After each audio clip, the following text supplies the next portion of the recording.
Tiffany, and it is Wednesday, which means it is time for another movie review.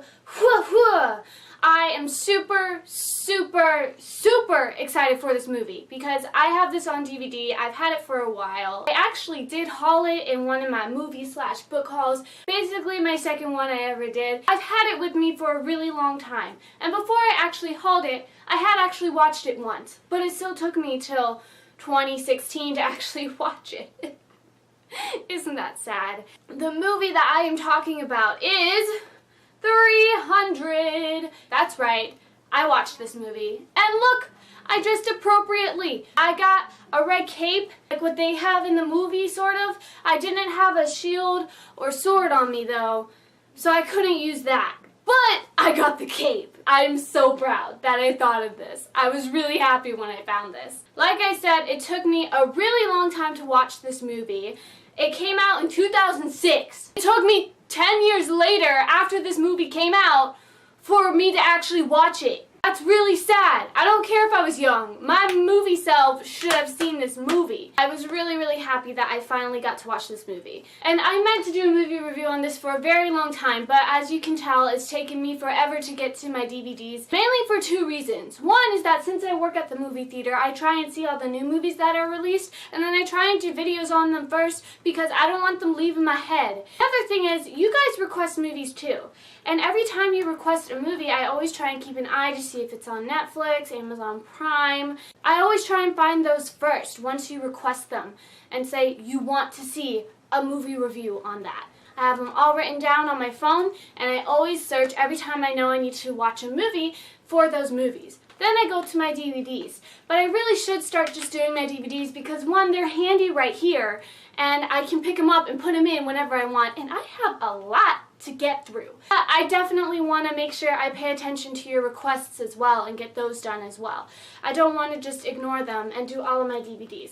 I'll try and space it out more, but I love your suggestions, so keep giving them to me. For those of you who want statistics, this has a 7.7 out of 10 on IMDb, and I wholeheartedly agree with that rating. This movie is so good. This is one I know I will never get tired of if I watch it again and again and again. I don't care. It's really good. It's action-packed and it just has all this adrenaline, and the style of it is so cool. I was really curious at first though.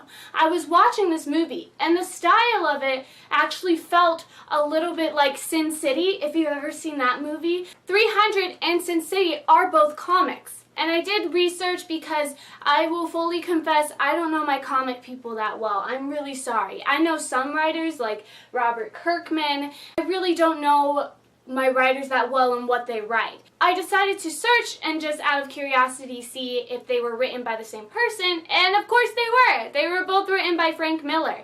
And then the style of both of those movies made absolute sense to me. For those of you who want to know the actors, this has a really great cast. It has Gerard Butler. He is the main lead character in this movie. He is awesome. He has the famous line, "This is Sparta!" It comes from this movie, but you have to watch it to see the context of it. It also stars Lena Headey. She is Cersei on Game of Thrones. This one, she does not have super long blonde hair, but in fact is a brunette. But she is awesome in this movie. Lena Headey, I just love you. You're amazing. Even as Cersei, who is really mean, I still love you. It also has David Wenham. I'm sorry if I pronounced that wrong. He is in Lord of the Rings. I was really happy to see him in this. He is Faramir in Lord of the Rings. And it also stars someone in here that I was so excited that they were in here, because when I got this movie, I had no idea he was in there. I was watching it, and then I went, oh my gosh, he's in this movie. And this actor is Michael Fassbender. That is right. He is in this movie. If you haven't seen my other videos, then you won't get what my overall excitement is for Michael Fassbender. But if you have seen my other videos, I have mentioned that Michael Fassbender is one of my favorite actors of all time, topped by Leonardo DiCaprio, basically. Michael Fassbender is second. He is second in my line of favorite actors. Whenever I see him in a movie, I get really excited. He is one of those that I will see whatever he is in because he's so good. I pick up 300 not even knowing he was in this, and then all of a sudden he's up on the screen and I'm just like, it's Michael Fassbender! I was already in love with the movie, and then when I saw him, it made me fall in love 10 times harder. For those of you who want a synopsis, 300 is based on a comic written by Frank Miller, and it follows King Leonidas, who is the captain of the Spartan army. In this film, the Persians are really coming to power, and they have this guy who claims to be a god. And they send someone to try and get Sparta to bend the knee and become part of Persian rule. King Leonidas just goes, "No way, I'm not bending the knee to anybody." If you've watched Game of Thrones, this is a very similar theme. So he decides to gather a group of Spartan warriors, 300 to be exact, hence the title 300, and they are going to go and make a stand against the Persian army. And they happen to have these red fabulous cloaks, and all the men are really shirtless and really fit. So girls, if you like a little eye candy, this would be the movie for you. But that's not the most important aspect of the movie. The storyline is just really captivating, and it kept me interested from beginning to end. The movie is 1 hour and 57 minutes, so right at 2 hours, which isn't too bad, and the style of the movie does make it feel like it's going by really quick. This is a great movie, and I think you should definitely check it out. I highly, highly, highly recommend it. There's a reason it has a 7.7 out of 10 on IMDb. It's so good. That is really all I can tell you without spoiling you. Non-spoilery people, go watch the movie, then we can talk about all the feels together afterwards and how awesome it is and how really fit they are. It's really insane. Like, they all have a perfect 10 out of 10 physique. I'm just saying, I appreciate it. Go watch the movie and come back when you watch it. Thank you, non-spoilery people. Goodbye! I really wanted to do that. I gotta say, I didn't know if I was really going to like this movie or not, just because it does have the reputation of kind of being a guy movie in a way. It's not all this romantic, lovey-dovey, sappy stuff, which I don't necessarily love. I like my romantic movies, don't get me wrong. But that doesn't mean I don't love a good action movie. Right off the bat, it sets the pace of the entire movie. You get the whole backstory with King Leonidas and how he came to be the ultimate Spartan warrior. And that scene with the wolf, that was an intense opening scene. That thing was scary. I wouldn't mess with wolves. That's not smart. And he killed a wolf at age whatever he was in that. I applaud. I applaud young Leonidas. The scene right after that, I just found it really interesting. It's such an iconic scene in movie history. People make fun of it a little bit, but it's just this awesome, powerful moment, and I really actually didn't expect it at the beginning of this movie. At the same time, it sets the pace that we're getting straight down to business. We're not going to just pretend that it's an action movie and just do a lot of build-up for one giant battle at the end. It said, we're doing this action now!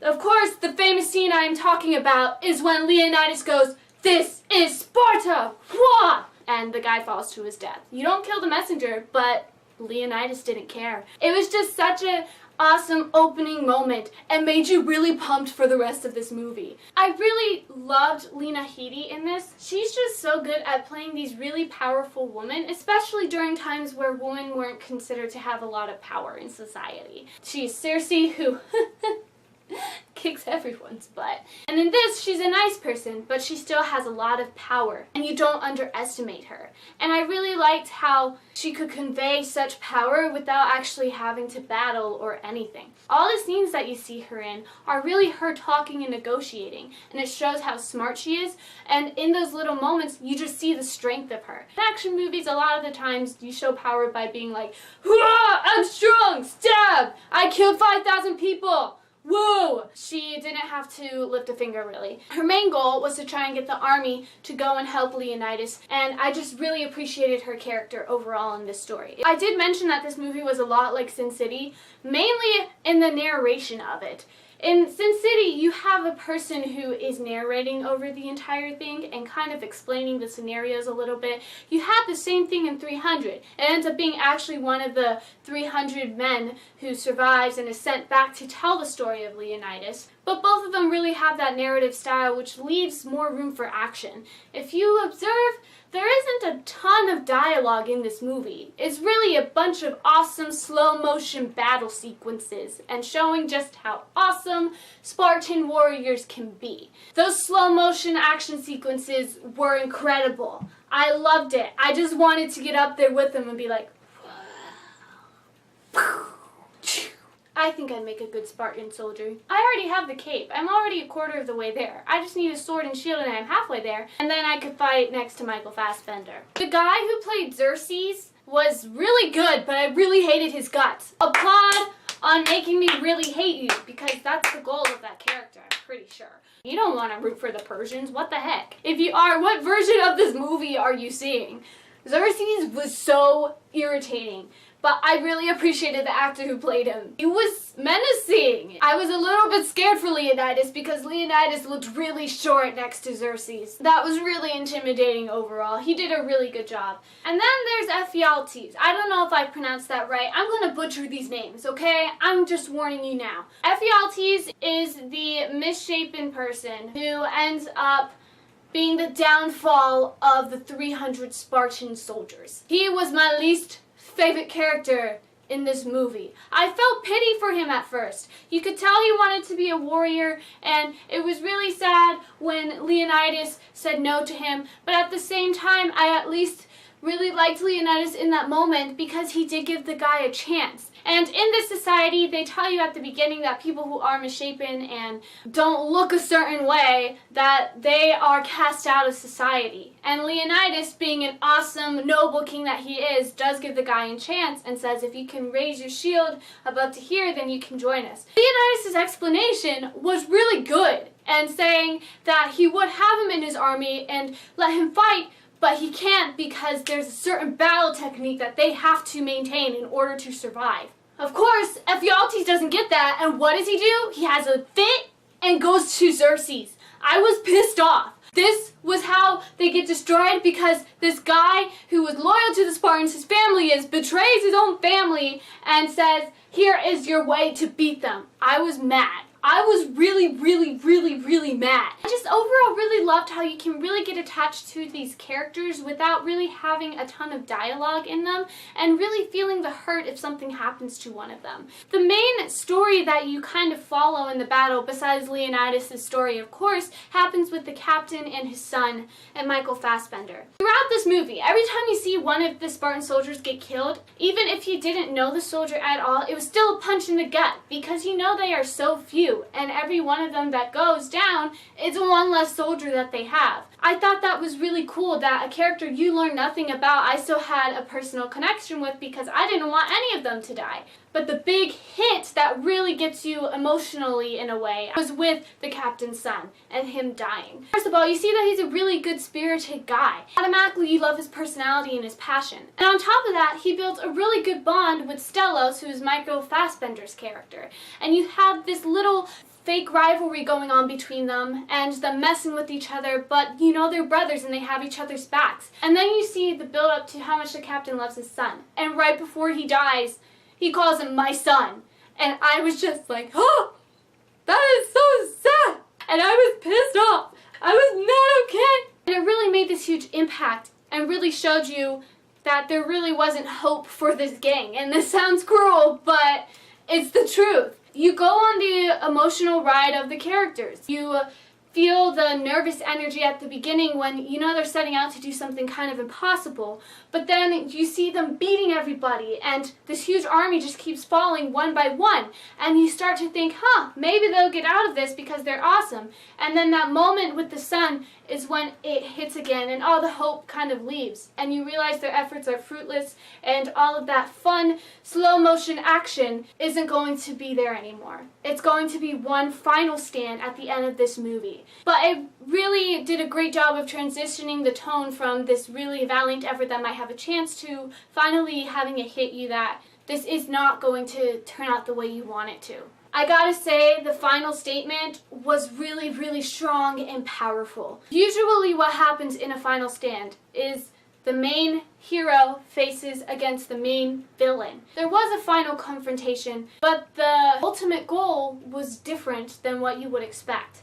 You would think that it would be to kill Xerxes, and I'm pretty sure that Leonidas would kill him if he could. But it's so much more than that. And the little statement that he does make at the end is so much better because of that.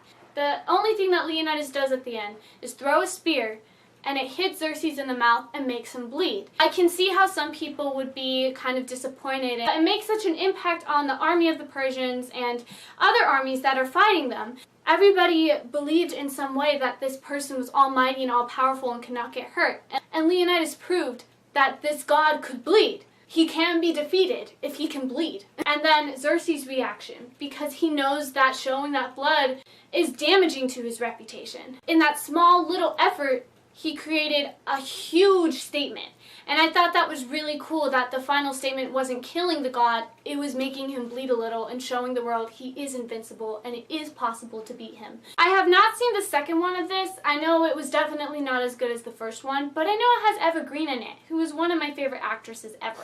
I've been debating if I want to continue and watch it just to see what ends up happening, and I just love Eva Green so much. But let me know what you think, especially on the second one, and let me know if you think it's worth my time to watch it and just continue it. Because it could be that it's not as good as this one, but it's still entertaining. That's really all I have to say about this movie. I really enjoyed it overall. I would definitely say go watch it. Thank you so much for joining me. If you have any other book or movie recommendations, you can always leave them in the comments below. Let me know. I love hearing your comments and your suggestions. If there's any other type of video you want to see, like a Q&A or a book tag, movie tag, whatever, just let me know in the comments below as well and I'll do them for you. I definitely want to start doing more fun videos and I have ideas in my head. I just haven't gotten around to filming them yet. I post movie reviews on Wednesday. I post book reviews on Saturdays, and sometimes I have videos on Monday, depending if I have some really fun content or vlogging that I can show you. Have an awesome day, evening, afternoon, whatever time of the day you're watching this, and don't forget to be awesome. Alright, grab your sword and your shield, and go fight for the Spartans. Goodbye!